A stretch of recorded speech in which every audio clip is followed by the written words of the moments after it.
Bow to the abbot. Go!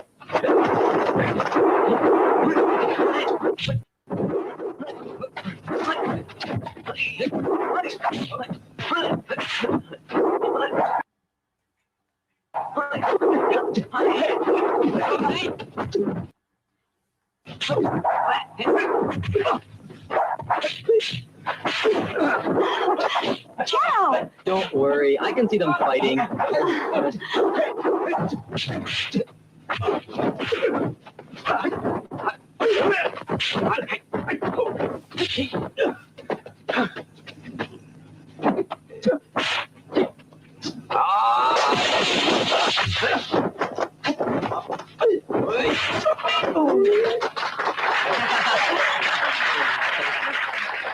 Winner!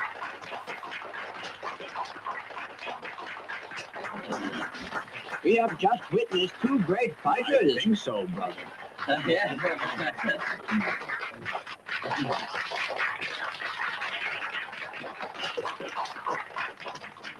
Bow to the abbot. Go!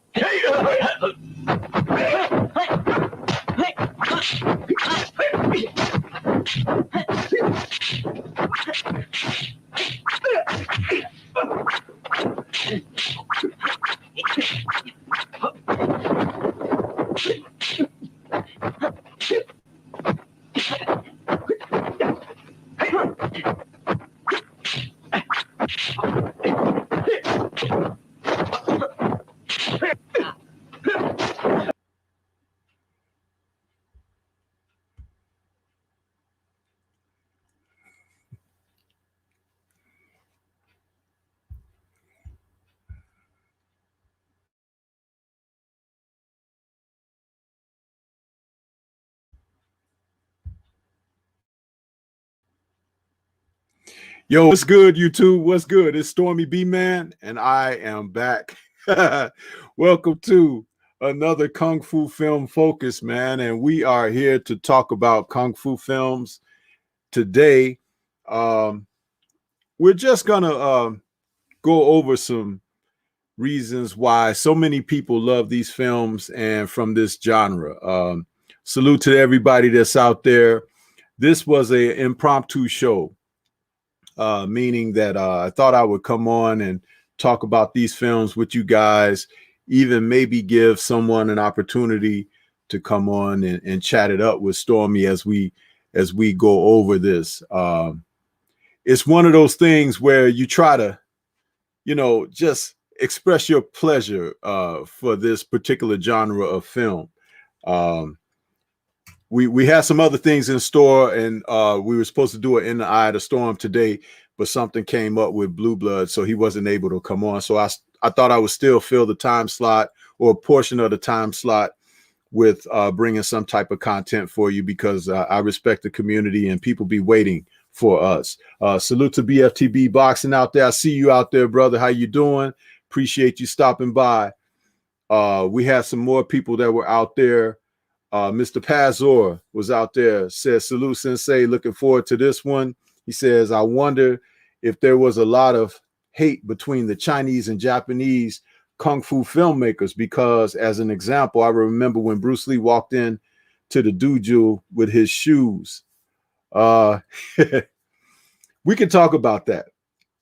He also says, I wonder if the Japanese filmmakers tried to belittle Chinese people in any similar way by disrespecting their culture in the movies. To be perfectly honest, and to answer that right off the bat, there was really no disrespect between the filmmakers. You have to understand that when you talk about making films, doing music, things that are cultural based, right? There's a certain amount of respect that people give. And when it came down to making these films, they knew that someone had to be a villain, someone had to be the opposition, and so forth. So there was not a lot put on the opposing faction of culture to not rile people, to not make them feel like, oh, they talking about my people, this and that. It was all within the context of the art, what was being created.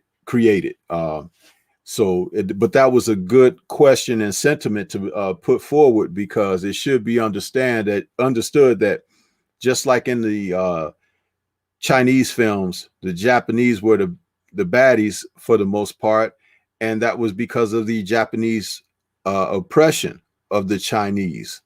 You know what I mean? At the turn of the century, where China was being invaded by Japan, there were a number of atrocities that took place, and the Japanese were at the head of that, and they had to bear that in history as well as we went forward, understanding that, you know, they were bad guys. And that's the thing. In Japanese film, when they played the Chinese was always misunderstood or thought of as an outcast or whatever, but never necessarily the oppressor or villain in that sense, because that's not who the Chinese were. And to a certain degree, both of those cultures, they didn't sugarcoat what was the reality. Like in America, they sugarcoat the reality. They make it seem like, you know, the good guy always wins. The good guy wears the white hat and the white horse. He rides. He always goes away with the girl, right? Not in Eastern culture. A lot of times in the Eastern part of culture, it's dim, it's dreary, and the outcome is not so great. And I think that's another reason why I took to these films, because when you saw that on screen, it imitated life, but it was something that was very relatable, you know, to the culture. Let's see, we got some more people out here. Sharon Brodniks is out there. He's saluting. David the Real Thomas is out there. He's saluting. Underground Asylum, what's good with you? Young World is out there. Yeah, so when these films were made and being made, a lot of that was contingent upon the director and what his visions were for these films. It's really interesting when you talk about the culture and the films, because martial arts have been around for a very, very long time. And when they started putting it on film, they had to create a dynamic in which to execute their physicality. And because in the Eastern part of the world, the stature of the man was usually a little smaller than the Western culture and people, they had to show themselves in the most favorable light. And one of the things that they took to was their forms of combat and physical expression, or as Bruce Lee used to like to say, honestly express oneself. So that became something that they built higher and higher and higher quality-wise as they began to produce films. What's good with you, God Body Sports and News? I see you out there. DT, I see you out there. What's good? Yeah, man. So that's what was a part of this. And as the genre grew, there were so many, you know, there were so many. When you take guys like David Chang, here featured with Tai Long and Chen Kuai-tai, these gentlemen, they worked for the Shaw Brothers Studios and produced a many of great and classic, now considered classic films, where they were heroic, they were villainous, they were rebels, everything told in stories about their culture. And these men fit the bill, you know, always brought in by the legendary director Chang Che, who featured them in various roles and gaining the maximum of talent out of these gentlemen. They were able to perform in such classic films today, that when you look back on them and you say, wow, those guys were something else, you know what I mean? So it was a great part of history that saw these men do what they do. And they followed on the heels of Jimmy Wong Yu, who was famous for his films with the Shaws and everything. Jimmy Wong Yu, he created a vacuum toward the anti-hero. Jimmy Wong Yu did a number of films for Shaw Brothers before he broke his contract and went to Taiwan and began to make independent films. He was their first $1 million star, and a tremendous, they hadn't seen that type of hero depicted on screen before when Jimmy Wong Yu was doing his thing with Shaw Brothers. He had a background in Olympic type athletic competing, which saw him be able to handle the martial art film roles. He was not really a martial artist per se, but he was definitely a tough man in the streets. Jimmy Wong Yu often found himself fighting with people, and he did that a long time. He was always in trouble with the law and saw himself arrested and legal matters, and he eventually allegedly became a known boss, let's just say. And he Jimmy Wong Yu was something else, man. He was the type of guy that he showed no respect for people, especially when he didn't have respect for them. It was like he was just one of those men who are you? You know what I mean? It is like, and he'll fight you in a heartbeat. He didn't have what do you call it? Class. He was a thug. Jimmy was a thug. And he was a very popular actor at the time. When he came on the scene, he wrote his own ticket. You know what I mean? And the audiences loved him. He became a matinee idol. And that was pretty much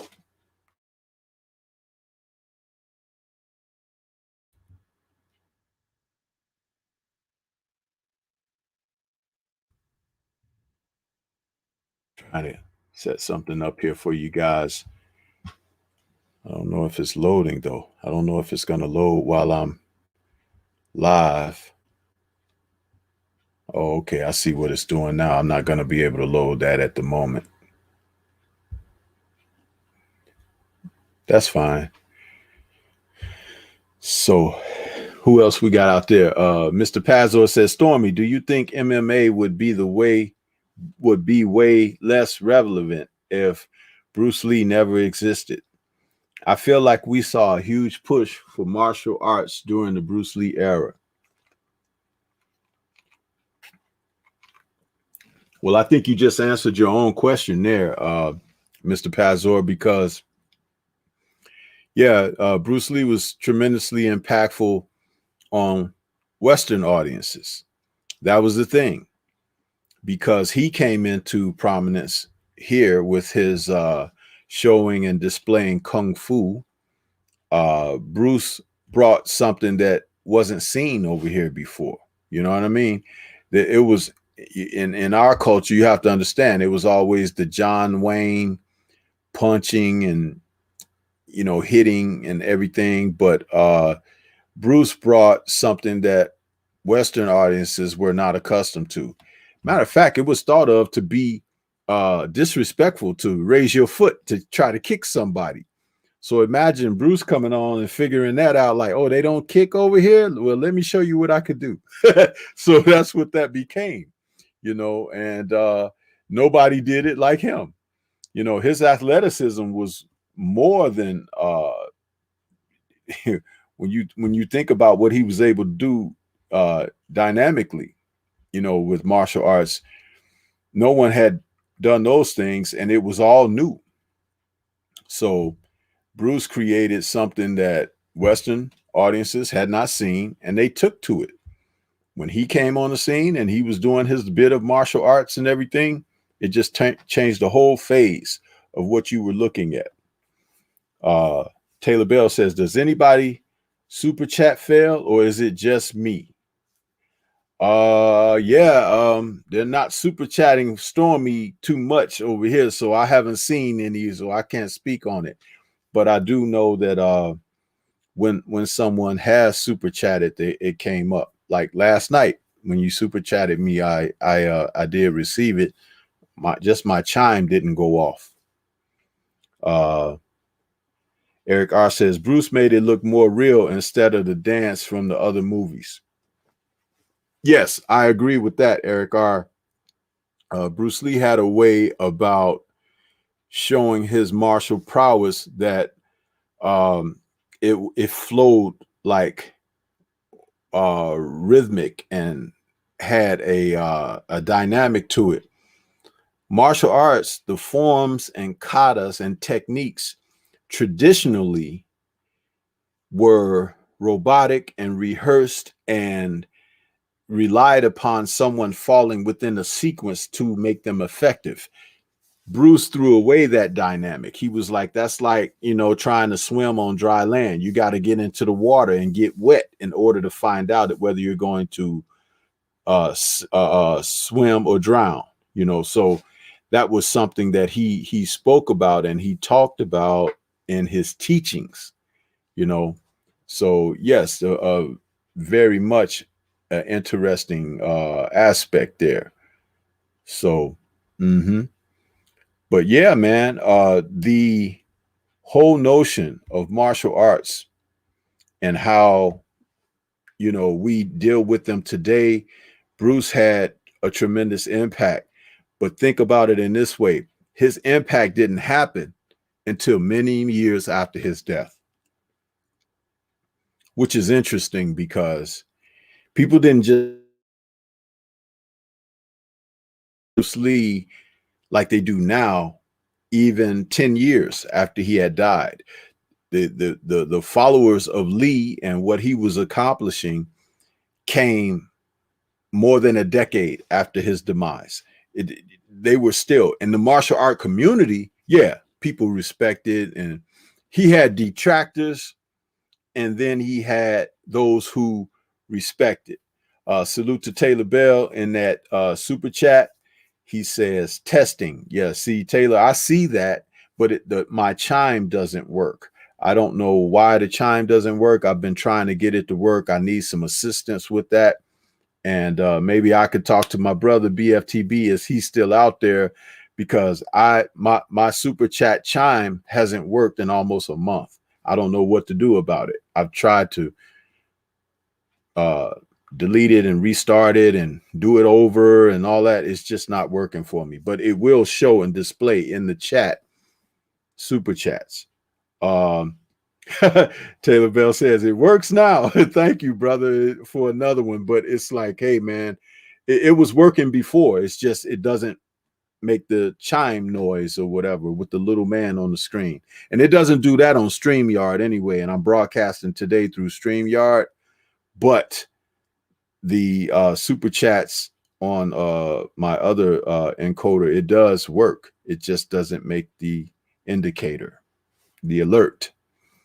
So Jab Jamboree, my man, Ack Reacher is out there. Jab Jamboree, man, I know you were telling me that you wanted to you wanted to talk about some kung fu with me. So I'm gonna send you an invite out here, Jab Jamboree. I'll get you on here and you could talk some kung fu with me on here. So be watching out for your email, brother. So I send that link to you. Taylor Bell says it wouldn't let me even purchase the super chat. Well, it's up there. How is it not letting you purchase if it's up there, bro? I don't understand that. don't understand it. So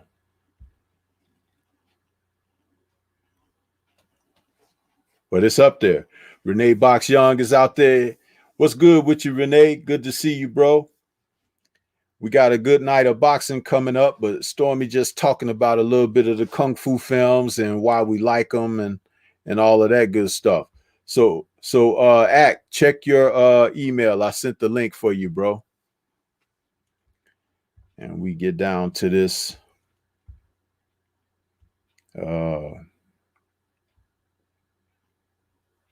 In the meantime, for this commercial break, you know, you guys can go to the description box down there and hit that link for the Stormy B-Man merchandise. You know, you can get you some of that merchandise. We got t-shirts, we got hoodies, we got backpack bags, we got coffee mugs, baseball caps. You know, go over there to this link. You just click the link in the description and get you some of that Stormy B-Man merchandise, man. A few people have bought some items and they've been very pleased. Also, I'm an official ambassador for the Black Gentleman's Grooming Company. And you just go to blackgent.com. Link is also in the description. And there's a shareable link in the description. And if you enter the code Stormy B-Man, you get 10% off. So scurry on over there after the show and get you some of those products. We got stuff like we got the beard butter.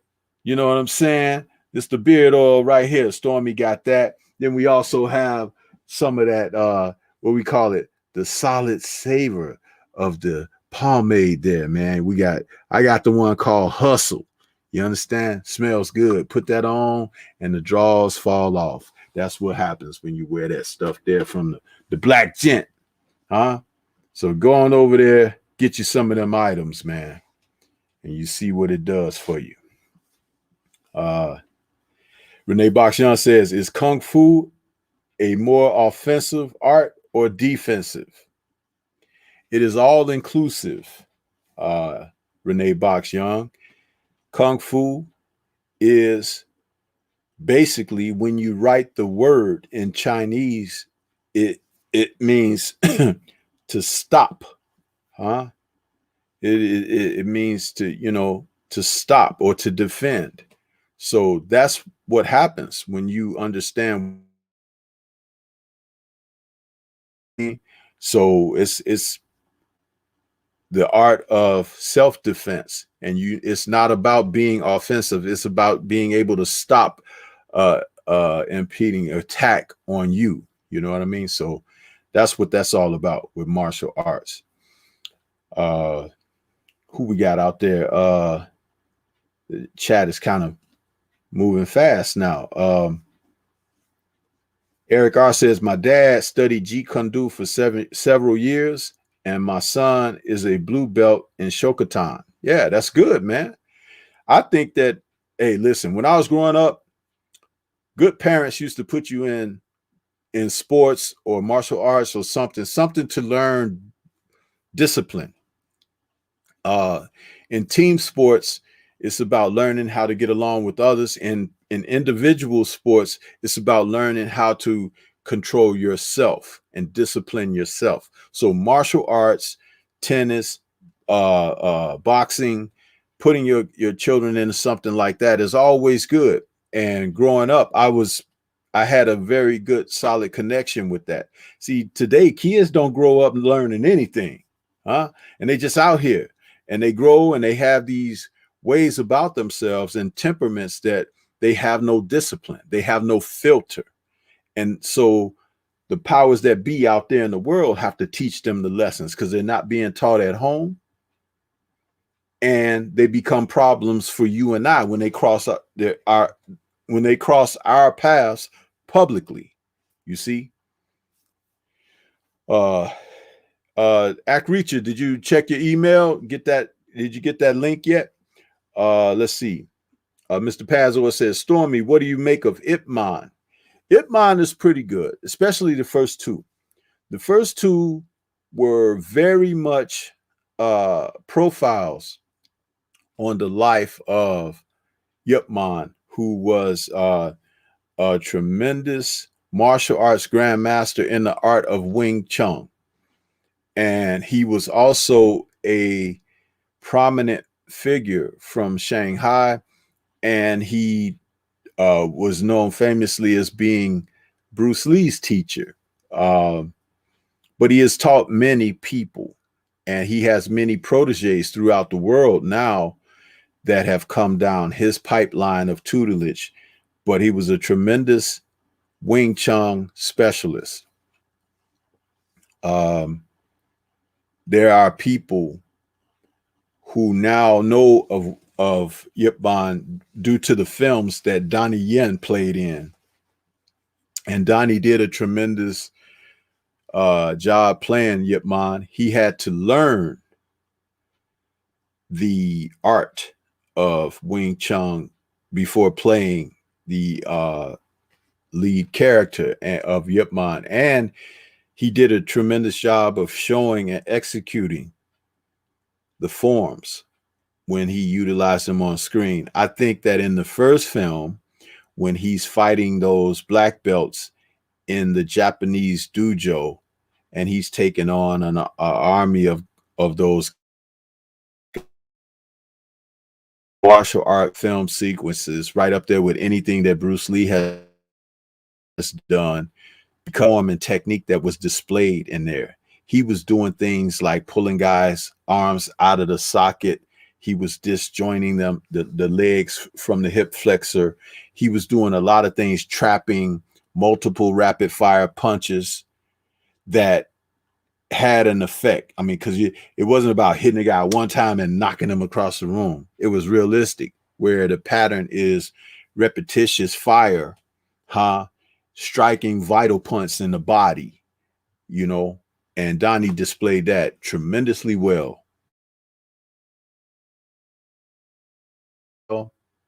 Very entertaining.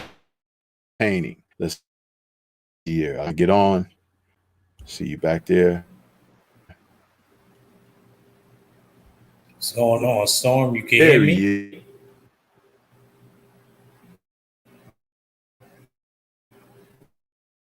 Yeah.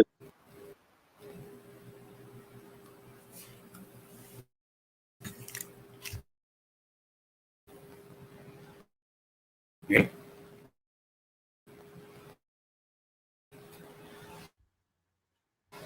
So sometimes it acts a little bit up when you I guess First come in. Yeah. Yeah, it's good now. Now I hear you. How you doing, bro? I'm all right. I'm all right. Good to see you. Good to see you too, man. Yeah, I finally get to catch it. Yeah, finally man. Get to catch a martial arts one, man. Yeah, and today is a good one for you to be on because I'm doing a Let's Talk Kung Fu show. So it's, you know, we could talk about the movies, we could talk about the arts itself, which is why I'm glad you're here, because I know you wanted to come on and have some Kung Fu discussion with me. So we're here, man. Let's talk it up a little bit. Yes, sir. What is it that drew your interest in martial arts? For me, it was like early on. My dad was a movie buff, and he used to take us to the drive-in on Friday nights or Saturday nights, you know, when the movies first come out. And the first one I saw, man, was Five You Fingers saying of Death. drive-in theaters? You saying drive-in theaters, Storm? You saying drive-in theater? Dang. I always wished I was around for that. Yeah. Dude, it was nothing like it. The only thing that was bad about the drive-in theaters was when it rained and you had rainouts, you had to get a rain check to come back another day because you can't watch, you can't sit in the rain and watch the movies. But makes sense. Five Fingers of Death, man. So that's my heartfelt lifelong film right there. That's one of my favorite ones too. That I always think of my cousin Timmy, my great cousin Timmy. He lives in Atlanta now. He always used to play that one. He had like this double disc with two Kung Fu. I forgot what the other movie was on it, but we always used to watch Five Fingers of Death. You know, not the other one. Yeah, it was a tremendous film because it had everything in it. It had like a little bit of a love story, just a little bit. It had, of course, action up the wazoo. It had memorable villains. Like who could forget the dude with the bald head and the long hair on the sides, and he used to hit people with his head like that. With his head. Yeah, and then you had the Japanese baddies, you know, and then you had what no kung fu film is complete without: betrayal.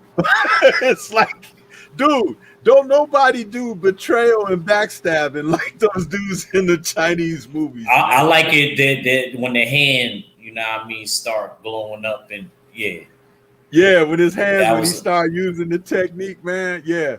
But that film, I'll tell you something. The guy who was the lead in that film, salute to Drew Titan out there. I see Drew out there. He says, yo, what's Salute, going on Drew. with you, Drew?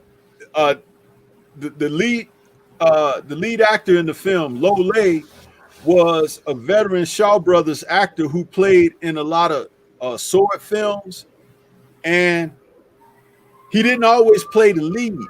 So in this film, and he wasn't like the most handsome guy, because they always based their lead characters on being handsome guys in kung fu films. I don't know if you knew that, but it was important that the lead actor be a handsome guy.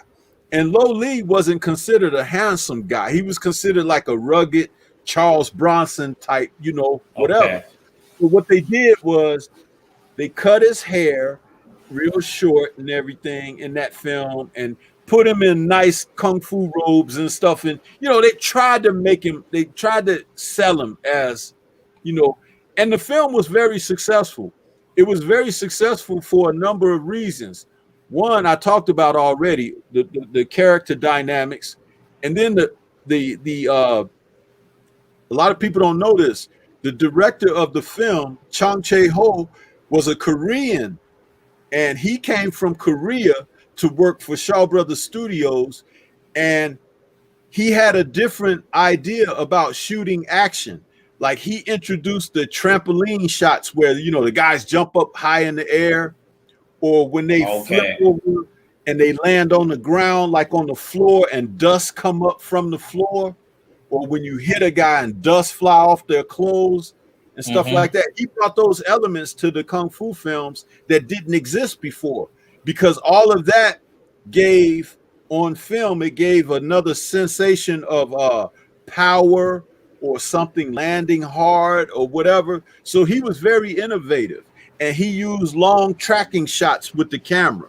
Like a lot of times the directors used to cut the action all the time, you know, cut from this guy to that guy, this guy to that guy, you know, just cut. He didn't do that. He would allow the camera to catch the complete action before changing an angle or changing, you know, who you're looking at on screen, and it flowed much nicer. So he became very popular. That director, Chang Che-ho, he was really, really instrumental in changing the dynamics of kung fu films, and that's another reason why King Boxer was so successful.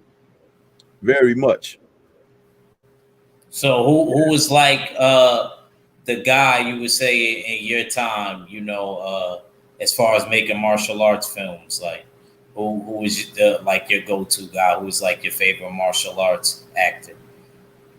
Well, for the industry, it was Jimmy Wang Yu who came on scene first, and he became very popular in 1968 with the One-Armed Swordsman. Oh, okay, I remember that one. Yeah, that film became the first Hong Kong film of that kind to make $1 million at the Hong Kong box office. So Jimmy Wang Yu, Chang Che, the director, they all became Hong Kong's first $1 million stars off of that film. And he followed it up with a sequel, Return of the One-Armed Swordsman. And later, when he switched from that, he wrote a film called The Chinese Boxer. And that's where they weren't using swords anymore. They were fighting hand to hand. And that became what kicked off the Kung Fu movie craze, because it was the swordsman films first. Then it moved to, after Chinese Boxer came out in 1970,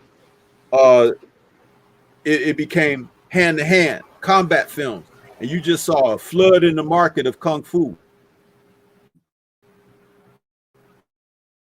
And he made his first 2 films for Golden Harvest, The Big Boss and Fist of Fury. What happened is he became a star like overnight. That's one of my favorites. Yeah, That's he became a star like overnight, and he just totally surpassed Jimmy Wong Yu because he was a real martial artist, and people could tell on screen his technique was more better, and it was refined, and he was fast, and he was just athletic. He had muscles, you know, all of that. It just worked for him. Plus, he had charisma. So Jimmy Wong Yu like had to take a back seat when Bruce Lee came on the scene, right? But that's what it was. And Bruce became who I really liked because it wasn't because of the, it's funny because I love martial art films. I like Jimmy Wong Yu films. But what I related to with Bruce's films were, and I'm gonna say this, I'm probably the first person that's gonna say this openly in a discussion. Bruce Lee acted like a black guy. He didn't act like the rest of the Chinese guys. He had soul. He had rhythm. He had a way about himself that was, and I think that was from them years of him being in America. You know, he came to America when he was 18 years old. So he spent like 12 years in the US. And his first student was a black guy. You see what I'm saying? So it's like he learned that from somewhere. And I think that's what made it more relatable because he was not like that different. He was like similar, even though he might look a little different, but he had something that was very relatable. And I do believe that that had a lot to do with him being a man who had friends. When he was here and he opened his dojo, he had friends of all colors and nationalities in his school. Okay. So like me, like I, of course, coming up in the era that I came up in, you know, I feel like it was like Jackie Chan and Jet Li, you know what I mean? Really like that spearheaded, you know, I mean, if I could say, you know, my time. And I always was a big fan of like Jet Li. I liked him. I always remember that film in Legend of the Red Dragon. You remember that one, Stormy? Yeah. Legend of the Red Dragon. Yeah, that was one of the ones. And of course, you know, things that he did even later, like Fearless. You know what I mean? I love that one.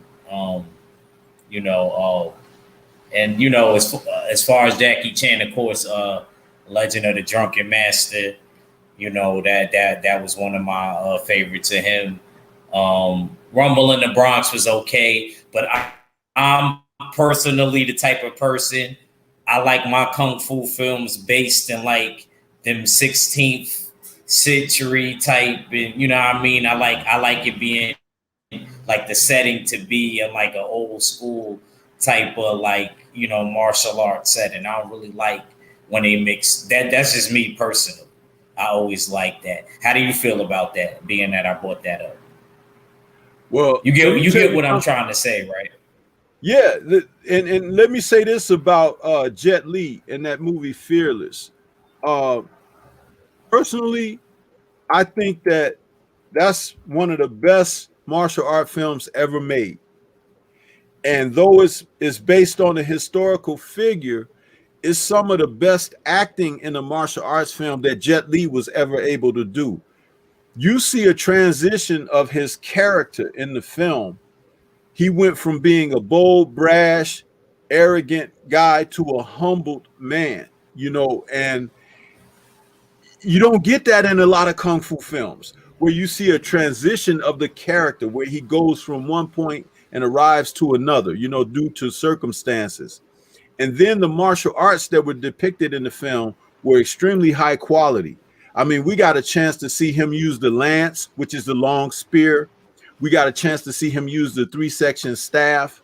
We got a chance to see him use the broadsword.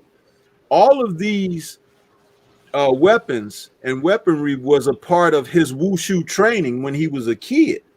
So to see him finally be able to do what he could do in his element, it was tremendous. Now there were a lot of CGI and wire effects that were added to hype up the action, but I love that about him for some reason. Like I feel like even early in his career, do you notice that he always like incorporated that into his stuff early, like Jet Li?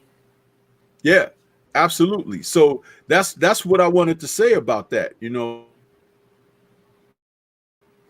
out there, I sent you a link out there, Drew. So hop on and chat it up with us if you get a chance. If you're able to do it. Yeah, and what was the rest of your question to me, Ack? Yeah, I was just basically saying, you know, like, because I was asking you who you grew up off of and who you like. That's why I was just sharing with you, like in my time when I was coming up, who was like the guys, you know, that was coming up, basically, you know, in my opinion. You know, you probably have a different opinion, you know, around that time. Yeah, but I would say it was Jet Li and Jackie Chan. Bruce was number one for me. He was number one.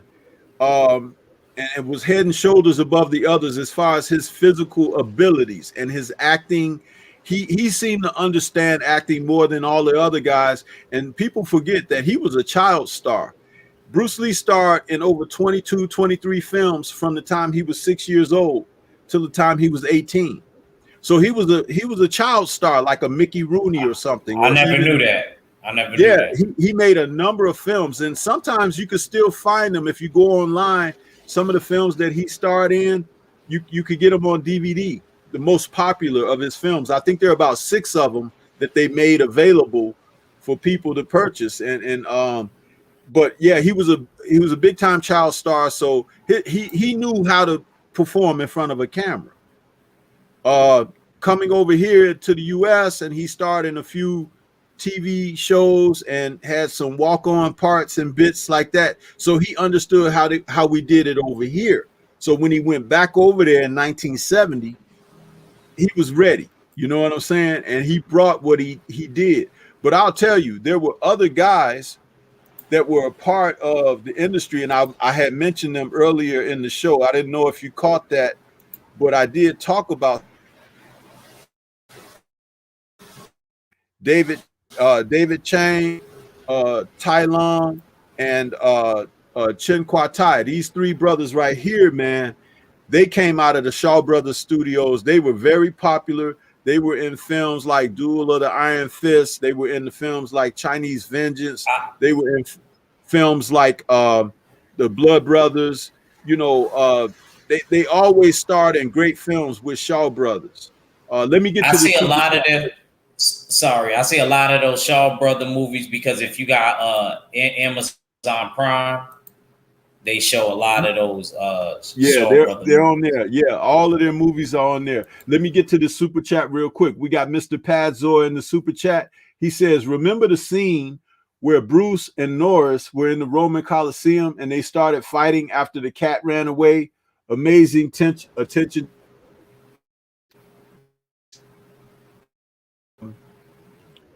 Let me tell you something about Bruce Lee. Way of the Dragon was Bruce Lee's. Yeah, Dragon was Bruce Lee's first film that he directed and wrote himself. That was his 3rd film in Hong Kong as an adult making films in the genre of kung fu. Hey Drew, I sent you a link, man, in your email. So check your email. You could come on and chat it up with me and Ack if you want.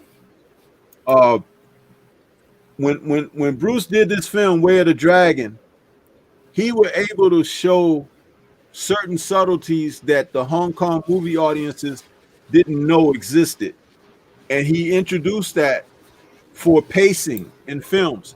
Like when he was fighting Chuck Norris in the Coliseum, the whole purpose of the cat, check this out now, this is attention to detail in filmmaking for a man who, this was his directorial debut, right, for a kung fu film. The purpose of the cat provided a break in the action between the 2 fighters. And the reason why is because Bruce understood that in most kung fu films at that time, the guys would fight like for 20 minutes. Right? You'll see a fight scene, you'd be like, man, they still fighting. You know what I mean? It's like they go on and on and on. So he understood rhythm and timing, which is something I talked about recently on one of my. Bruce understood that the cat would represent someone who had a bird's eye view of the action, but when you switch the camera to him, it gives you a chance to take your breath on what you're looking at. Okay? Audio sounds like a drum beat or something like that, some kind of percussion, because people follow patterns and sound waves. And so if you're watching something constantly moving, right, you need something to jar that, to break it up, so you can follow the action more clearly, because the brain process at a certain speed where your eyes process at a different speed. You see? So he was smart enough to know these things. And then you watch after that film, a lot more directors started doing stuff like that. But I'll tell people a secret. Check this out. When you ask people what's the best fight scene Bruce Lee ever made, right? Some people might say something out of Enter the Dragon. Some people might say the fight with him and Chuck. It might have been his nunchuck duel with Dan Inosanto, one of his former students and teachers from his dojo in Game of Death. I have my own personal favorite, and I think it's the best fight scene he ever made. I'm gonna ask you. You've watched some Bruce Lee films. What do you think is the best fight scene you ever seen Bruce Lee perform?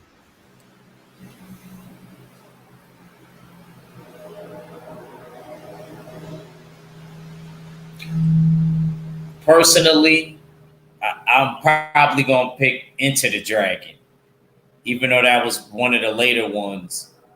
Isn't that the last one that he fully starred in? That he fully made, Stormy? Yeah. Yeah, to me, that one, I love that with the whole mirroring imaging, with the dude with the claw and all of that. I always thought that scene was really dope. I just like that I liked the whole storyline, everything about it. I think definitely the end of Enter the Dragon, me personally. I'm not mad if people pick Way of the Dragon with Chuck Norris, but I think that you probably going to go even older, like Fist of Fury.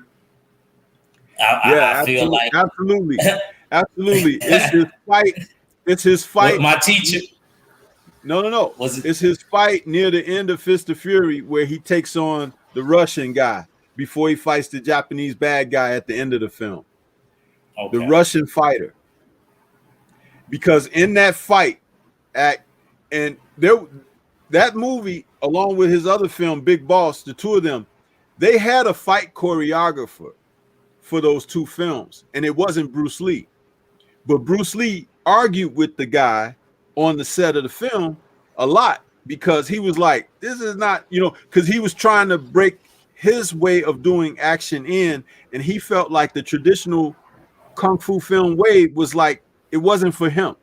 So they argued a lot. So Bruce Lee choreographed his own fight scenes, and the guy choreographed the rest of the fight scenes around the movie. Now, the name of the choreographer is Han Yin Kit, who was the bad guy at the end of the Big Boss, the guy with the glasses and had the bird cage. That's the guy who was the fight choreographer for both of the films. Now, that film with the fight scene where he took on the Russian guy at the end of the movie, near the end of the movie, you got a chance to see exactly what Bruce was trying to do. And it was done beautifully. The fight scene don't last long at all. But when you see it, there is something that is taking place the entire time. You see them moving around each other. There is some music playing. There's cutaways to their eyes. Then you see the guy flipping his suspenders with his thumb like this, and you can hear the beat of it. It's all about rhythm and timing. And when he makes a step toward Bruce, Bruce takes a step back.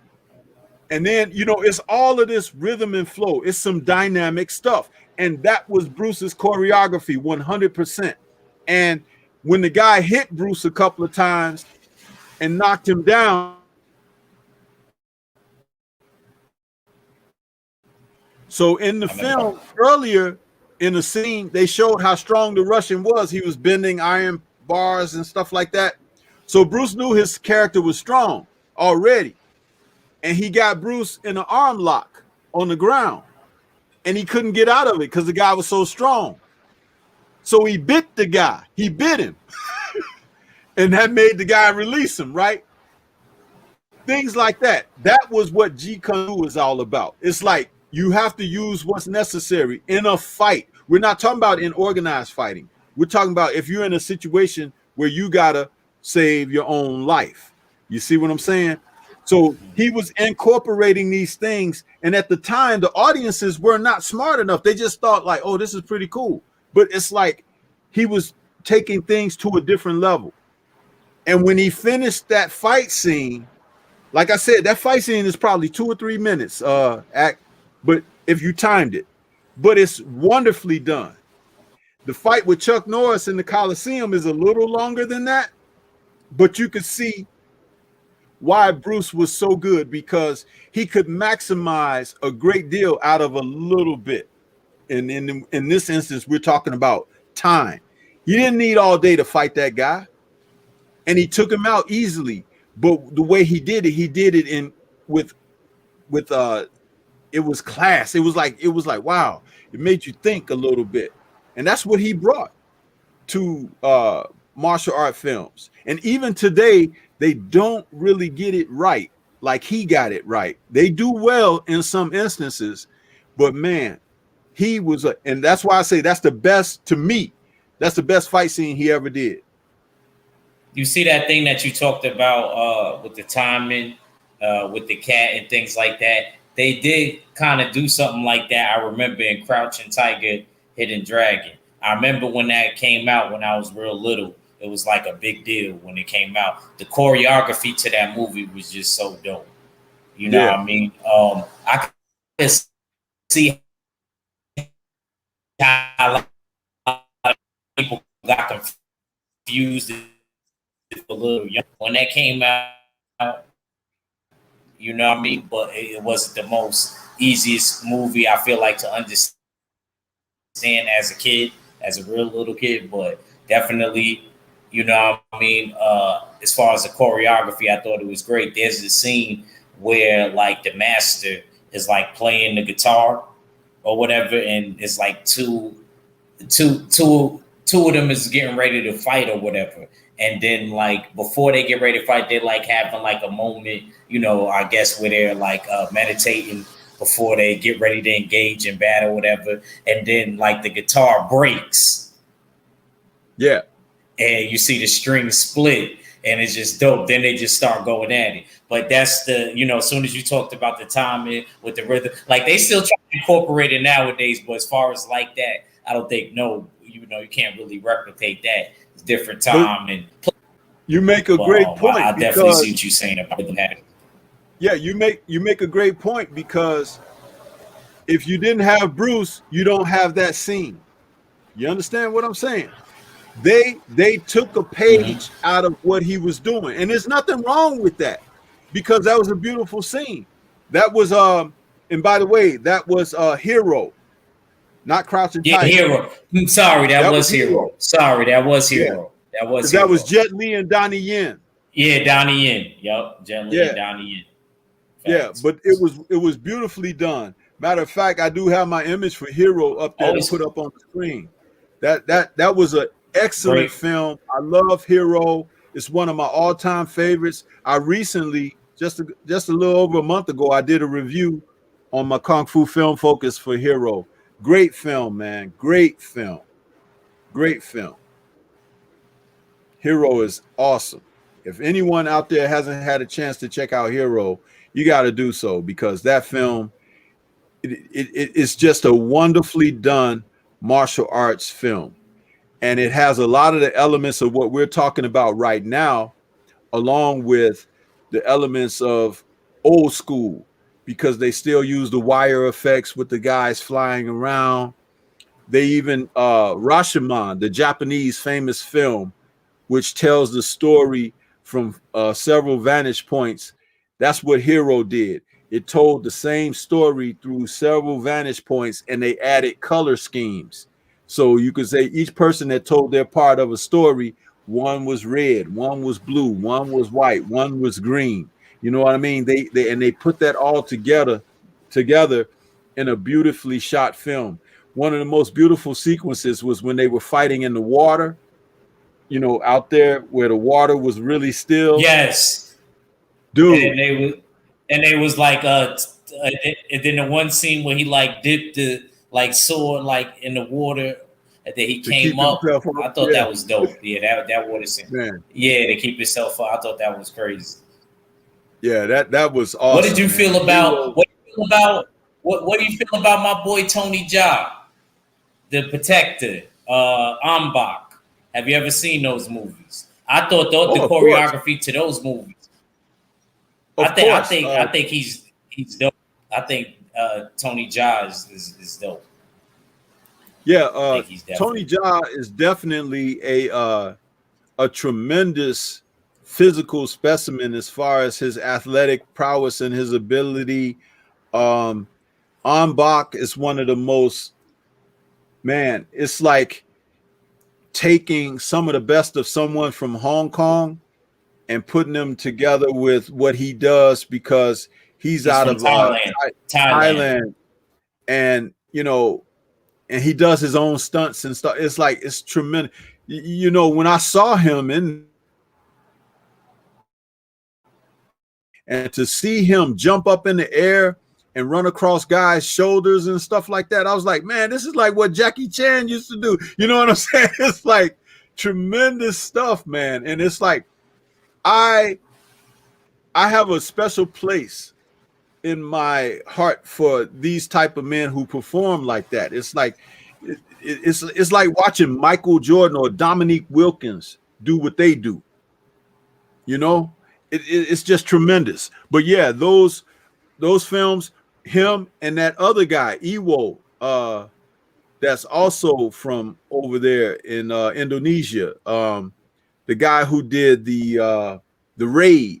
Did you ever see the Raid? Oh, is that the dude that's breaking out of like jail? And he's just like quiet. He got like a serious. He would have had if he was a boxer, he would have had the best poker face out of anybody. You could have hit him with a rib shot. He probably would have went down on one knee with the same face, bro. Like this dude, like that dude. Yeah, I like that dude. His style, his choreography too. I want to see all of them like. I want them to incorporate a movie together, even though I know Tony Jaa, Jet Li, and Jackie Chan did one together. But I want to see that dude that you just said. Yeah, man. I want him in it too. His movie, The Raid. When I saw that film, I was just sitting there like this. I just it was just tremendous. It was tremendous, man. Those men were awesome, and it's like, you know. But see, that's what I'm talking about. When you have athleticism and the ability to do something, when you get directors who are creative to be able to bring what you do and find a way to incorporate it in the story and make a film around it, man. Let me tell you something, Stormy. Let me tell you something. That had to be the first time, and I've never seen this in my life. That had to be the first time I ever seen a person use ropes, like regular rope that you would have used as hand wraps. I thought, I was like, I got to learn how to do that. I have to learn how to do that. Tony Jaa literally was wrapping his hands, with like regular, like brown rope that you would use, to gather logs and stuff like that. I was like, he's using that as hand wraps. I was like, I got to learn how to do that. Yeah, man. Yeah, those men are, they're groundbreaking in their own way. And you have to understand the type of conditioning, the physical conditioning they have to be in to do what they do. I mean, that's like, you know, Tony Jaa falling from 15 feet to the floor. You understand? It's like in one take. It ain't like a cutaway where they could throw a mattress so he can land. No, he's landing on his. Like, these guys are something else. And how he's running up a wall and then flipping over and doing all this stuff, man. It's like I said, Jackie did a lot of stuff, but they've taken what Jackie's done and kind of built on that, you know. Jackie gonna always be an icon. And salute to Tay Brown. I see you in the chat. Jackie is always gonna be like, to me, like performing his own stunts. He always like stood out. It was always the talk like at a campfire, like Jackie Chan or Jet Li. Like in my era, they was always like the two go-to guys in like the 90s and the early 2000s. You know, so. You know, and to be honest, Jackie Chan, they both was young, actually. When I go back to some of the films, like in Amazon Prime, I see Jet Li when he was real little, and like some films in like the early 80s, and Jackie Chan in like the mid 70s. You know what I mean? When he's like a teenager. I seen both of them. And I'm scratching my head like, dang, these dudes been around longer than I think they have. Yeah, Jackie is probably about 15 years older than Jet Li. So it's like, you know, and I still see Jet Li in the early 80s, like, you know what I mean, when he's real young. I still see him in one. I forgot what movie I was watching. I was like, damn, that's Jet Li. He's real young. Yeah, he did a film in the early 80s called Shaolin Temple. I think that was the one. Yeah, he's playing a monk in the temple. I think he's like 17, 18 years old in that film. Maybe. He might be a little younger. Sometimes they try to say they're older so they can have the ability to make a film or whatever. Yeah. They, you know, but yeah, he was very young back then. Very young. And he was so athletic. He could do so many different things. The thing about Jet Li and what people have to understand is when he started making films in Hong Kong, there's not a lot of Hong Kong was always they didn't have a lot of safety provisions on their films, and so guys would get hurt, you know. And Jet Li broke his leg really bad when he was making Once Upon a Time in China Part 1. And when he hurt himself, yeah, and when he broke his leg in there, he's doubled a lot in that film by another guy who has played in a number of Hong Kong films. And the thing is that Jet would have preferred to be able to perform himself, but he got hurt really bad. He had a really horrible leg break. It was one of those things of like, will he be able to, you know, walk normal again? It was that kind of a thing. And if you remember the film Once Upon a Time in China, the climax of that film is they're fighting in a warehouse on these ladders. I don't know if you remember that. If you ever saw Once Upon a Time in China Part 1, they're fighting on these ladders and they're doing all these different stunts and stuff. And I think that's when he broke his leg, when he was doing that. But Jet Li was a tremendous martial artist, man. And when he's able to do his forms and stuff like that, he looks like a snake. You know, he's just like moving. He really know how to use all those different weapons, don't he, Stormy? That he was using in Fearless. Yeah. Because the way that's crazy. Man.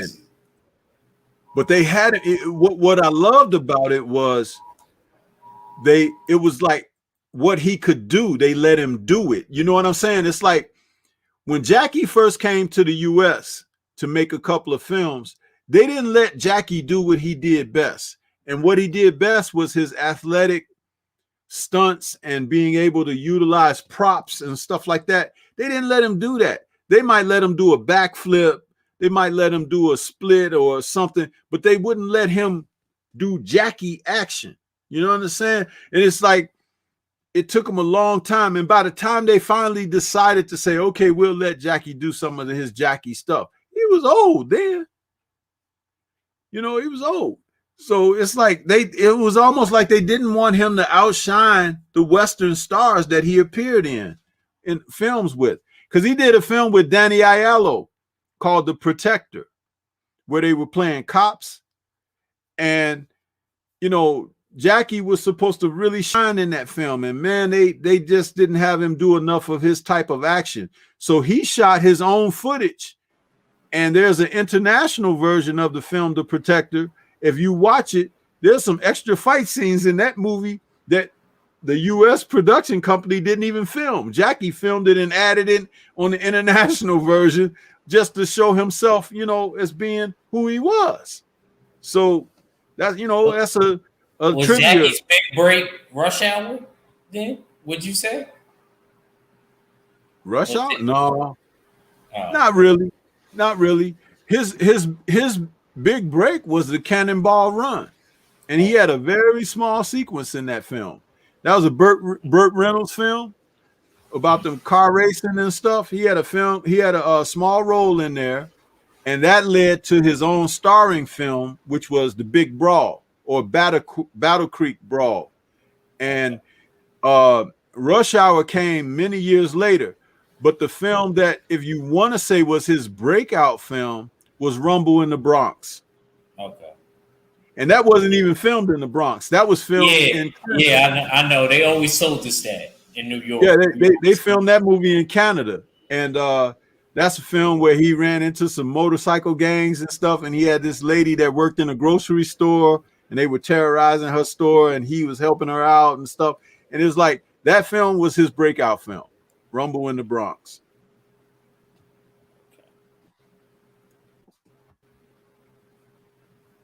So tell me, Yak, what's some other films that you like, man? Oh man, I like the Crouching Tiger, Hidden Dragon also.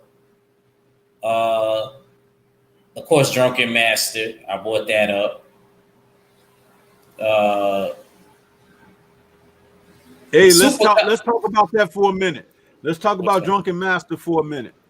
Okay. Now, do you know of a guy named Alexander Fushing? No, but the name sounds familiar. He's one of the former Shaw Brothers movie stars from the early 70s. He starred in films like The Chinatown Kid, and you know, he was in some of the kung fu films like Heroes 2 and stuff like that with Shaw Brothers. Alexander Fushing died in a car accident in 1983. But he was a very popular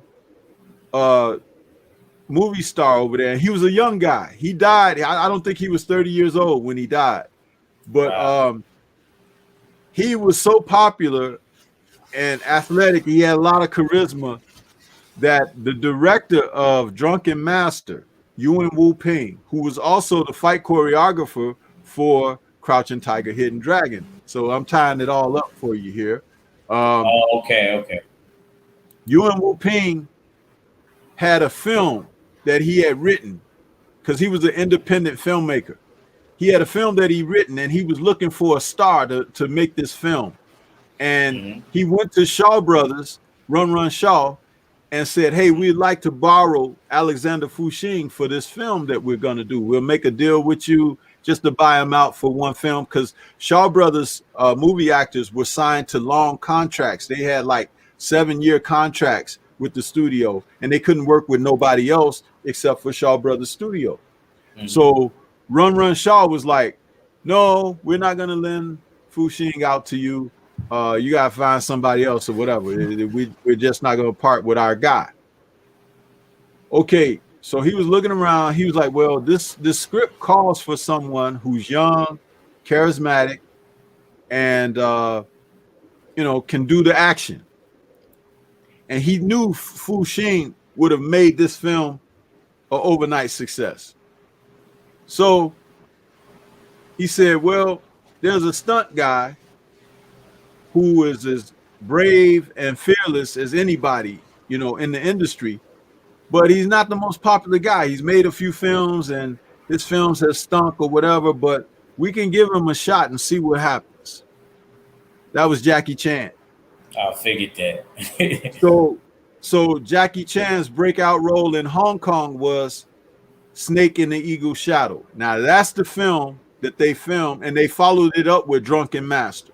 So if Fu Xing could have left Shaw Brothers and made Snake in the Eagle's Shadow, we'd probably be talking about Fu Xing today and not Jackie Chan. That's just a stroke of fate, you know, that happened that way because Jackie was available and Fu Xing was not, and Fu Xing was their first choice. Can you imagine that? That's what they say about Clark Gable with MGM and not signing the Warner Brother.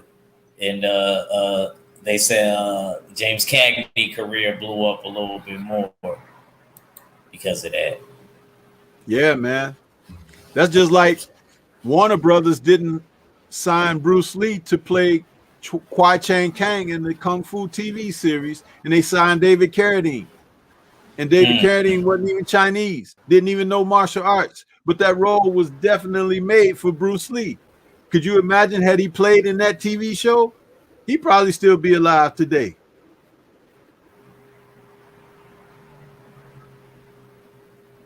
How'd you feel about his son, Brandon Lee, and The Crow? I know it was a little off, but Brandon was, you know what? Brandon was a he was young too when he died. He wasn't 30 yet. He was like 28. Yeah. Brandon was he was a lot like his dad, and he was like a fearless, competitive person.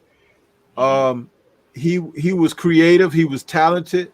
He didn't want to be his dad. He wasn't trying to follow in his dad's footsteps. He wanted to be his own man, which I have to definitely respect him for that.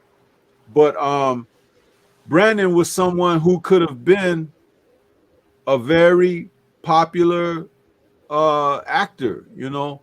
With what happened on the set of The Crow, it's just a horrible thing. I don't wish it on anybody, and I don't think that what we've been told about it, what can you do or say, is it happened. So, you know, but Brandon was a tremendous guy. Did you think it was a conspiracy? Was it a conspiracy? Not a conspiracy. Not a conspiracy when someone is murdered. It's like it happened. It happened. Name me one film outside of The Twilight Zone from the early 80s, or I think it was 1978, 79, 1980. There was a film being made called The Twilight Zone where an actor was killed on the set when a prop helicopter, the blade was whirling and it cut the guy's head off on the set of the film. And then you had an actor on another show where he put a blank pistol to his head. John Eric something. He fired a blank and it hit him in the head, and it, you know, he went into a coma and he died a few days later playing around with a prop gun. Those are only two real murders that have happened on the set of a film that people actually died, but they died by circumstance. Brandon was shot with a 45 caliber bullet in a gun that was supposed to be a prop gun, but it wasn't. It was an actual gun. And the story they tell us is that it's a piece of metal. Live rounds were on the set, which is a no-no. And they said that they were trying to save the blank gun to his head and fired the shot and killed himself. They had live rounds that they said the powder out of the bullets to use dummy props.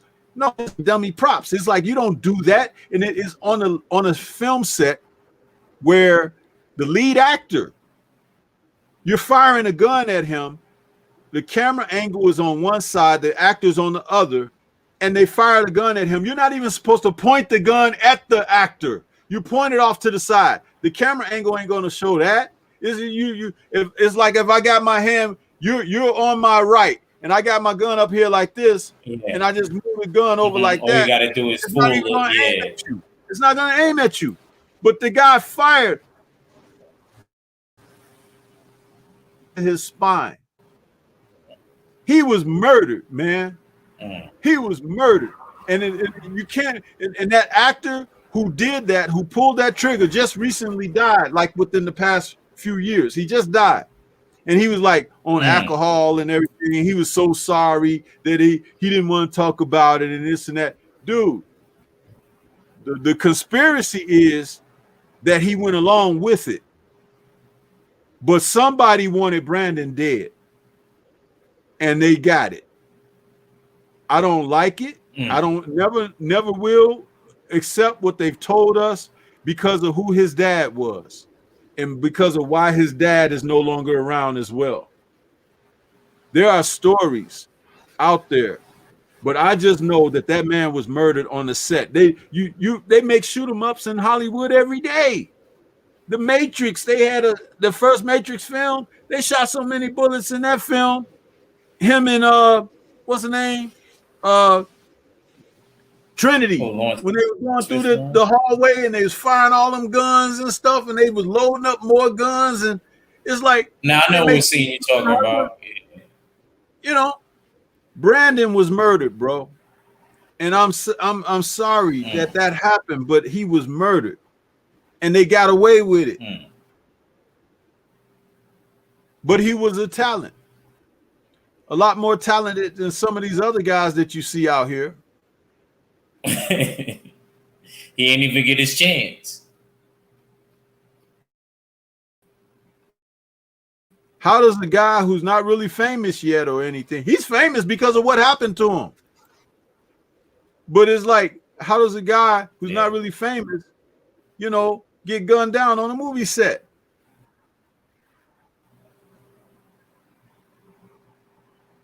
Oh, they said, somebody in the chat said they stole Bruce Lee's idea for that Hong Kong series.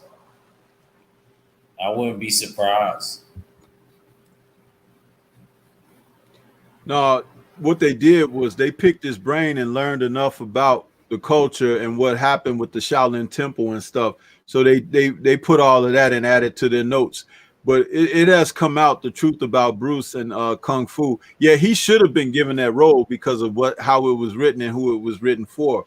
But if you go on Netflix now and you watch that show, The Warrior, that's the show that Bruce Lee had created, that he wanted done. And his daughter Shannon produces that show because she is produced from notes that he left behind. So she's the only one alive out of his kids? He only had 2 children. He only had 2, right? Yeah, boy and the girl. I was young, Storm. I remember. They killed his bloodline, man. They killed Brandon. They killed his bloodline when they killed Brandon. That's how triads operate, bro. So ain't no conspiracy. They killed the boy. That's the seed. That's the seed that produces seed. Think about it.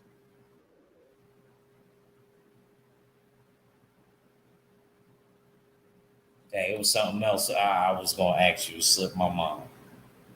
Something else I was going to ask you. Keep cooking, though.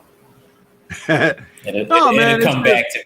It'll come back to me. I was gonna ask you something about it was another situation too. But yeah, that definitely was a lot to learn. I didn't know all of that because they try to hide it and say it was a lot of other things. I remember around then when he had passed away and stuff. And even those other Crow films, they kind of wasn't like really the same, really without them and things like that. Yeah,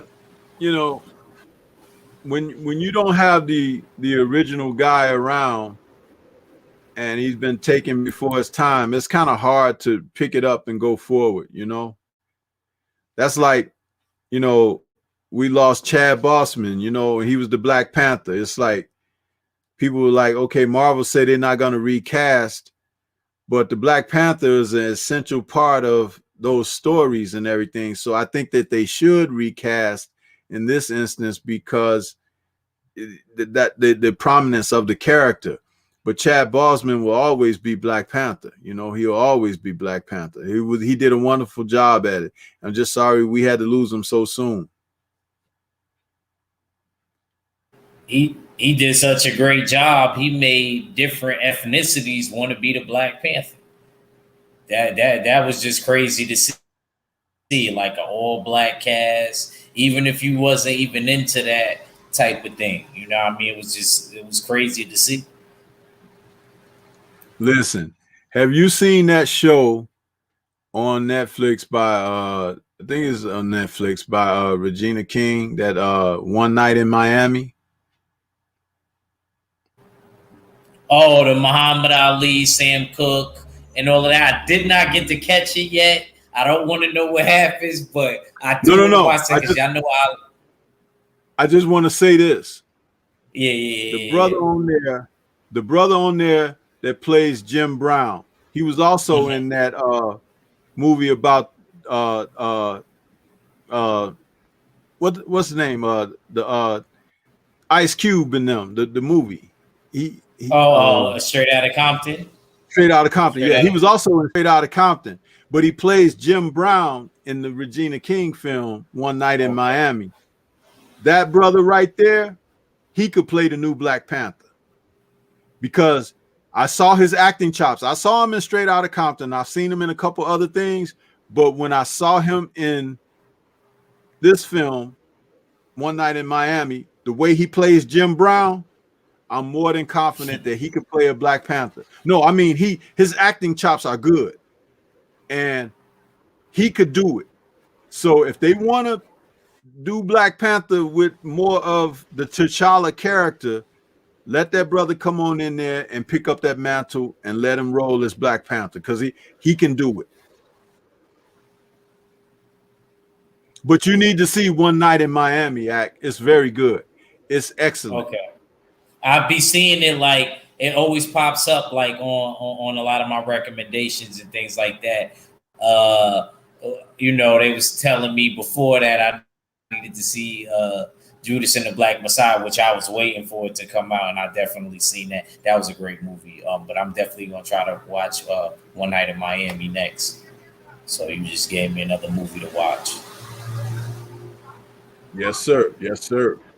So, but yeah, man, we've been on here for a little while. I'm gonna go ahead and get ready to wrap this up, man. We can always come back and do another one of these, but I'm glad that you were available to join me on this one today, sir. bro. Yes, sir.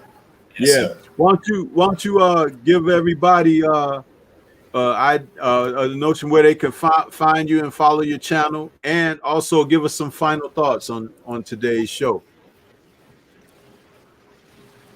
Oh man, well, you can follow me on the Jab Jamboree and catch us Friday nights, 9 p.m. Eastern Standard Time if you can. Drop in when you can. We do a night court session. Other than that, it was a real good build. I wish I would have came on from the very beginning and it would have been planned, but you know, you can't plan these type of things. I was just glad. I just seen that you was finally talking about Kung Fu, and I actually caught it in time. So I definitely wanted to hop in the chat and things like that.